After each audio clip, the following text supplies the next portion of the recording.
नमस्कार, आप देख रहे हैं न्यूज टॉप इंडिया और मैं हूं आपके साथ आरती सिंह आजाद। और रुक करते हैं खास खबरों की ओर। Jharkhand academic council board office में सोमवार को राज्य के लगभग 4000 स्टूडेंट ने विरोध किया। 12वीं जैक बोर्ड में 4 लाख छात्र शामिल हुए थे, उसमें से लगभग 34,000 विद्यार्थी फेल हो गए हैं। इसी का विरोध करने सुबह 9 बजे से काफी संख्या में छात्रों ने कार्यालय का घेराव किया। विद्यार्थियों का कहना है कि कोविड के कारण परीक्षा का आयोजन नहीं किया गया। हम 11वीं में पास थे, तभी हमें 12वीं की परीक्षा में बैठने की इजाजत मिली है। जब उन 3,35,000 छात्रों को पास कर दिया गया तो हमें किस आधार पर फेल किया गया है। वहीं विरोध कर रहे छात्रों में कुछ ऐसे भी हैं जिनका रिजल्ट इनकम्प्लीट दिख रहा है। छात्रों की मांग है कि उन्हें भी बाकियों की तरह प्रमोट किया जाए। इस मामले में जैक बोर्ड के चेयरमैन अरविंद सिंह का कहना है कि छात्रों द्वारा किया जा रहा विरोध उचित नहीं है। बोर्ड के 90% स्टूडेंट पास हो चुके हैं। उनकी मार्किंग 11वीं और 12वीं के इंटरनल असेसमेंट और परीक्षा में किए गए प्रदर्शन को देखते हुए किया गया है। जैक कार्यालय का घेराव कर विरोध कर रहे छात्रों के पास पहुंचकर जैक चेयरमैन के छात्रों को समझाने का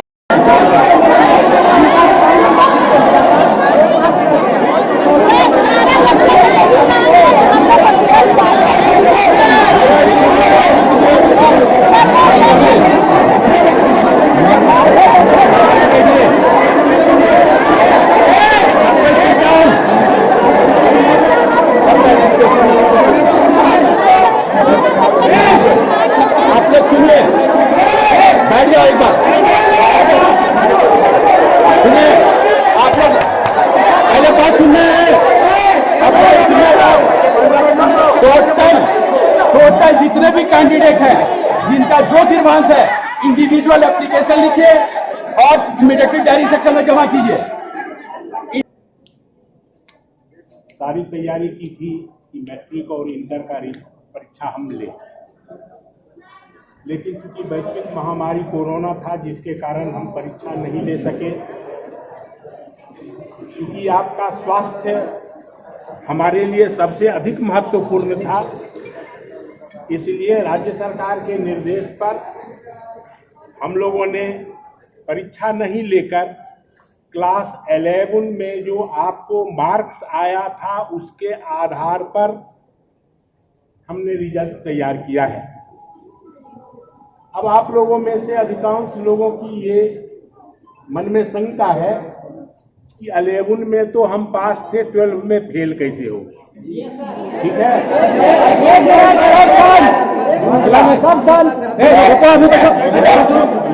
दूसरा 11 में हमको इतना मार्क्स था किसी खास विषय में, 12 में नंबर बढ़ोतरी नहीं हुआ या वही नंबर रह गया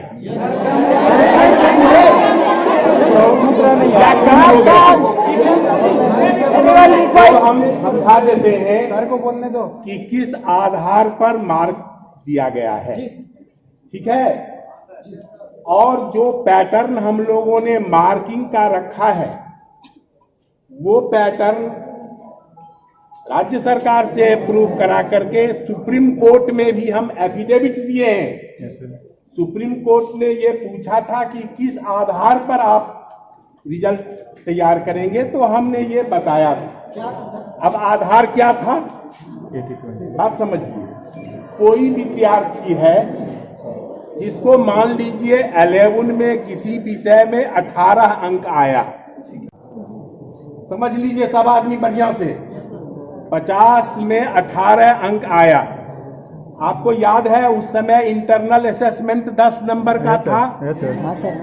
मान लीजिए इंटरनल असेसमेंट में आपको 8 नंबर आया 10 में। ठीक है, तो OMR शीट में कितना नंबर आया होगा? अगर हमको 18 नंबर आया है तो उसमें इंटरनल असेसमेंट में अगर 8 नंबर आया है तो आपका मार्क्स कितना रहा? 10 रहा। कितना में? 50 में। सुनो पहले 50 में, फिर से सुन लीजिए, कोई कंफ्यूजन किसी के मन में नहीं रहना चाहिए। और इतना के बाद भी हम आपके भविष्य को ध्यान में रखते हुए हम आगे क्या करने वाले हैं वो भी आपको बता रहे हैं। ठीक है, तो हमने ये बताया कि 50 में मान लीजिए 18 नंबर आया था 11 में। ठीक है, उसमें 10 नंबर का इंटरनल असेसमेंट था। मान लीजिए, कल्पना कर लीजिए कि आपके विद्यालय ने आपको इंटरनल असेसमेंट में 8 नंबर दिया, ठीक है? तो 18 में 8 नंबर तो इंटरनल असेसमेंट था, हाँ। तो कितना आपका एक्चुअल नंबर था? 10 था। कितना में? 50 में नहीं, 40 में, क्योंकि 10 तो इंटरनल असेसमेंट चला गया। तो 40 में कितना अंक आया? 10। कितना परसेंटेज हुआ? 25%, ठीक है? 40 में 10 तो 25%। अब 12 में आई। 12 में 70 नंबर थ्योरी है, 30 नंबर प्रैक्टिकल है। तो वहां 25% आया। 70 का 25% कितना होगा? 17.5 बराबर 18। तो आपके मार्कशीट में क्या आया होगा? 18। अब आप सोच रहे हैं कि जैक गड़बड़ किया है कि 18 हमको 11 में भी था, 12 में भी है। लेकिन सुनिए, एक एक बात को समझ लीजिए बढ़िया से, कोई दिक्कत। दूसरी बात, 11 में जो रिजल्ट हुआ था, 5 विषय की परीक्षा हुई थी। अगर कोई 4 विषय में पास था, 1 विषय में अगर फेल भी था, तो उसको भी प्रमोट कर दिया गया था, लेकिन किया गया था। करने वाले हम हैं और तुम क्या देते हो? नहीं। 11 में जो 4 विषय में पास था, उसको भी प्रमोट कर दिया गया था, ठीक है? लेकिन 12 में तो 5 विषय का हम मार्क्स देखेंगे, ठीक है? तो स्थिति यही है। लेकिन आप सबों के भविष्य को ध्यान में रखते हुए कि आपका कैरियर खराब नहीं हो, आपका एक वर्ष बर्बाद नहीं हो, इसके लिए हम लोगों ने विचार किया है कि जो भी एक विषय में अगर फेल है, तो उसके लिए हम एक मौका देंगे, और उसके लिए हम आपकी परीक्षा फीस भी आपसे नहीं लेंगे, क्योंकि आपने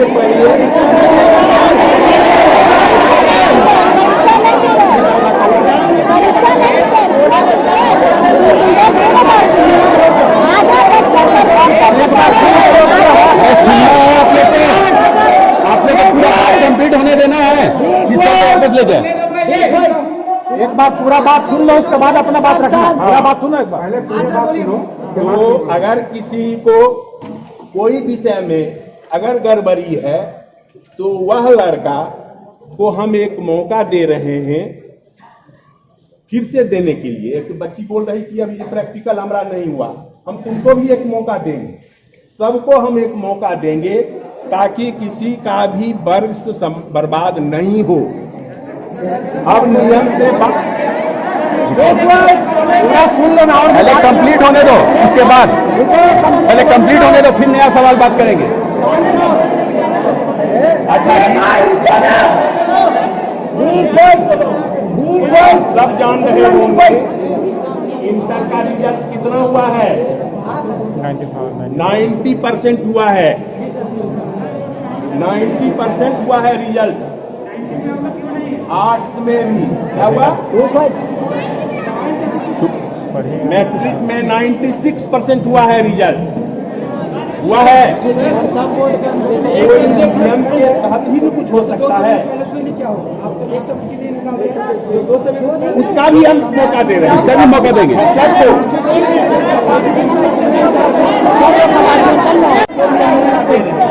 जो कंप्लीट फेल है, सर का कहना है कंप्लीट फेल होगा कोई मौका मिलेगा।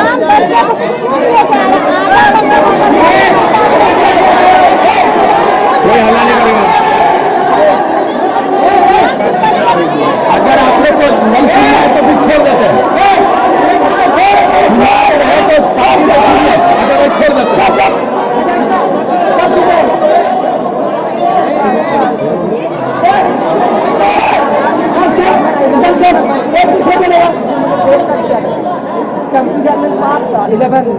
अभी इतना समझाए, इतने समझ में आया, बात तो बताए ना सर कि प्रैक्टिकल और थ्योरी।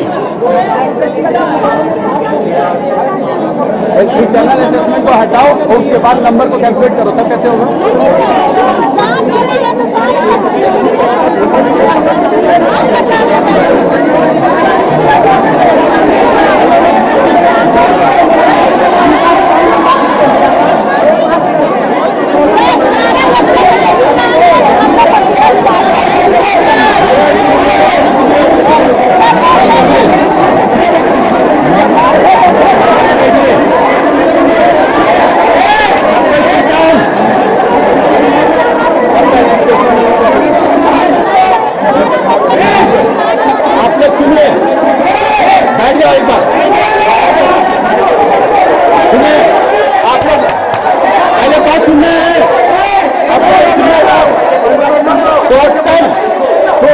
जितने भी कैंडिडेट हैं जिनका जो ग्रीवांस है इंडिविजुअल एप्लीकेशन लिखिए और इमीडिएटली डायरी सेक्शन में जमा कीजिए।